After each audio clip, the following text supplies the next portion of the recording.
My story begins in December of 2012. At that time, I was planning on getting married. I had a wonderful, beautiful family, 2 children, and we were getting ready for Christmas. That Monday, December 17th, me and my daughter put the Christmas tree up, and it was getting so late that I told her, I said, let's worry about it tomorrow. Tomorrow night we'll finish up the tree. And that opportunity didn't come. The next day, December 18th, is the day I lost my daughter. I remember that morning, I was rushing out of the house to go to work, and I remember getting ready to walk out of the door, and something stopped me and said, go tell Amaya you love her. And I walked to her room, and I opened up her door, and she just popped up. She was startled. And I told her, I said, Amaya, I love you. And she said, okay, and laid back down and went to sleep. That day was no different from any other day. Went to work. I was having a really pretty good day. I remember on my lunch break, Amaya calling me, and she was telling me that she didn't need a ride home from school because she was going to catch the bus because it was early release day. I remember telling, okay, no problem, go on home. And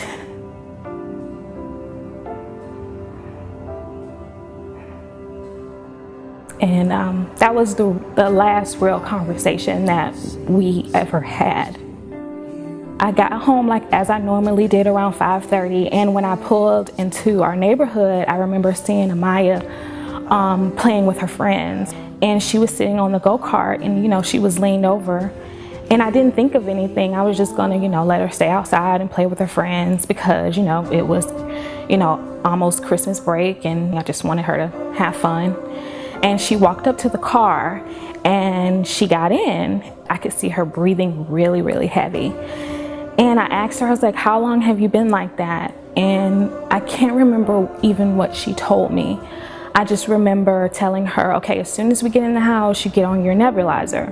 We went back into her room and I put her on the nebulizer. And I just remember holding her. And at one point, I took the nebulizer off her face and she looked like she was gone. When I was on the phone with 911, they told me to perform CPR, so I performed CPR until they got there. When the EMTs got there, I remember sitting in a corner and just praying to God, like, please help my daughter, please save her, please make her okay. I was just praying as much as I could. And then at that point, the medic said, we have to go. And they rushed us to the hospital. We got to the emergency room, and about 10 minutes later, the doctor told me she was gone. They couldn't revive her. I remember like a voice coming in my head, and it was just like I knew Amaya was with God at that point.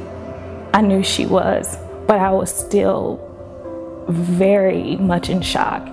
I never thought that I would be in that position where a doctor was telling me that my child was dead. I remember being in shock in the hospital and not believing that this was actually happening. And I remember going home and sitting in my bed and not being able to grasp what just happened. I remember being angry at God because I felt like He put me in the position to see my child die. I was angry at God because I thought He was punishing me for things that I had done in my life.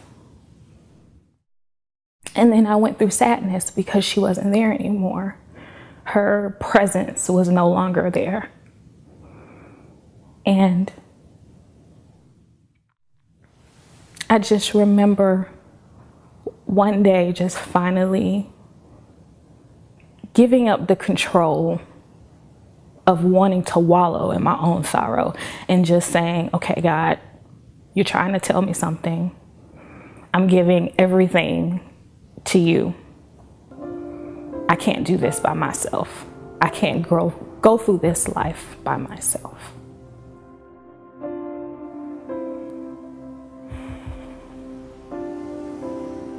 From that point on, I started coming to church.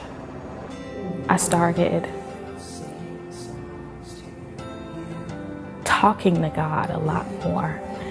And I started telling him everything, all my worries, all my fears, everything, because he told me he would never leave me nor forsake me.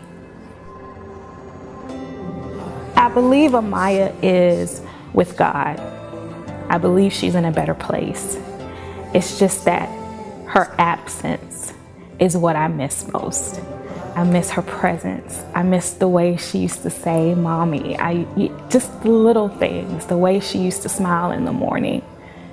And I know that healing is basically, it's a process that, your scar, it begins to heal. The pain begins to go away. You think less and less of it every day, but you still have that scar. And that scar is just there to remind you that what you went through.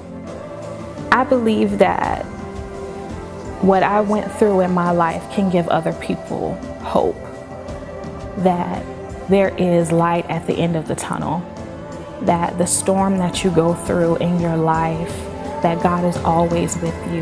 He'll always be there for you in your walk with him.